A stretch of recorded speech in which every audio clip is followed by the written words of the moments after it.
अध्याय एक। जब हम नेटवर्क मार्केटिंग में आते हैं तो हमें कई सारे ऑब्जेक्शन का सामना करना पड़ता है, लेकिन आप ये भूल जाते हैं कि ऑब्जेक्शन तो सभी बिजनेस में आता है। यह तो एक बिजनेस का पार्ट है। जैसे हम एडिडास का शोरूम खोलते हैं तो जितने भी कस्टमर आते हैं सारे तो एडिडास का शूज नहीं लेते, तो रिजेक्शन तो उन्हें भी पेश करना पड़ता है। अब चाहे जियो का नेटवर्क ही क्यों ना हो, लोग तो उसमें भी ऑब्जेक्शन खड़े करते हैं। तो आपको क्या करना पड़ेगा, इसमें मास्टरी हासिल करनी पड़ेगी।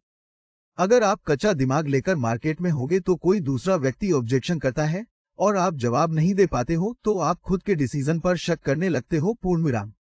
आपका माइंड भी धीरे धीरे हो जाएगा कि शायद ये सही बोल रहा होगा, शायद मैं गलत प्रोफेशन में आ गया हूं। आखिर लोग नेटवर्क मार्केटिंग के बारे में नेगेटिव क्यों बोलते हैं? जब नेटवर्क मार्केटिंग कंसेप्ट शुरुआत में आया तो लोगों को बहुत पसंद आया। कुछ बाहर से कंपनी आई और उन्होंने इस कंसेप्ट के बारे में बात की, प्रोडक्ट को साइड में रखकर केवल नेटवर्क मार्केटिंग के कंसेप्ट को बेचा। काफी लोग इस कंपनी से जुड़े, कहीं लोगों ने काफी पैसे भी कमाए। इन सब कंपनीज के साथ एक प्रॉब्लम थी कि ये सब बिना प्रोडक्ट के काम कर रही थी। ये सब पूंजी स्कीम थी, पैसा लगाओ और पैसा बनाओ। पूर्ण विराम। काफी कंपनीज लोगों का पैसा लेकर भाग गई। इससे लोगों को काफी नुकसान हुआ। कुछ लालची लोगों ने यह कंपनी शुरू की थी और लोगों का भरोसा जीतकर उनसे पैसे लेकर भाग जाते थे, जिससे लोगों ने नेटवर्क मार्केटिंग पर भरोसा करना बंद कर दिया। कुछ कंपनी आती है और रातों रात अमीर बनाने का दावा करती है। ऐसी कंपनीज एक फिक्स डिपॉजिट लेती है और कहती है कि अगले 12 से 18 महीने तक आपको एक फिक्स इनकम मिलती रहेगी। ऐसी कंपनी लोगों को बेवकूफ बनाती है। वह 2-3 साल के अंदर ही लोगों का पैसा लेकर भाग जाती है। इन कंपनीज में केवल पैसा सर्कुलेट होता है। कुछ अच्छी कंपनीज भी आई, लेकिन लगातार पूंजी स्कीम, चिटफंड कंपनीज की वजह से लोग इन अच्छी कंपनीज को नहीं देख पाते। नेटवर्क मार्केटिंग को लेकर लोग नेगेटिव हैं, लेकिन अब खुशी इस बात की है कि लोग अब इस कंसेप्ट को समझ रहे हैं, इसकी पावर को जान रहे हैं और अब पूंजी स्कीम्स पर भी सख्त कानून बन गए हैं। अब केवल अच्छी कंपनीज ही ठीक से चल पाएगी। नेटवर्क मार्केटिंग में लोग असफल क्यों जाते हैं? सबसे बड़ा कारण तो यह होता है कि उन्हें वो जरूरी स्किल्स पता नहीं होती। कुछ लोग ये सोचकर ज्वाइन करते हैं कि होगा तो हो जाएगा, वरना वही जो पहले जो भी कर रहा था वही करूंगा, और थोड़ी कोशिश करके छोड़ देंगे।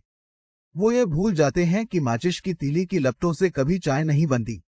जितनी ज्यादा इच्छा होगी उतना ही हम इस बिजनेस में कामयाब हो पाएंगे।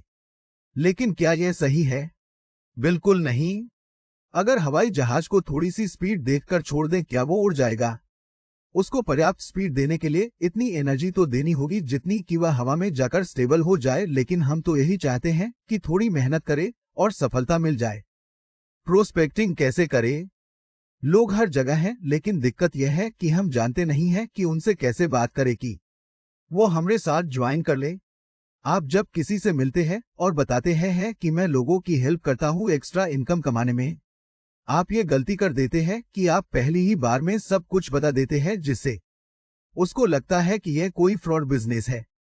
उन्हें विश्वास नहीं होता आप पर और वो आपकी बात टाल देते हैं। पूर्ण विराम।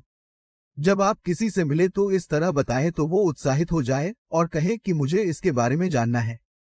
उस व्यक्ति में जिज्ञासा बनी रहनी चाहिए। आप क्या जवाब देते हैं जब कोई आपसे एक साधारण सवाल पूछता है कि आप क्या करते हैं?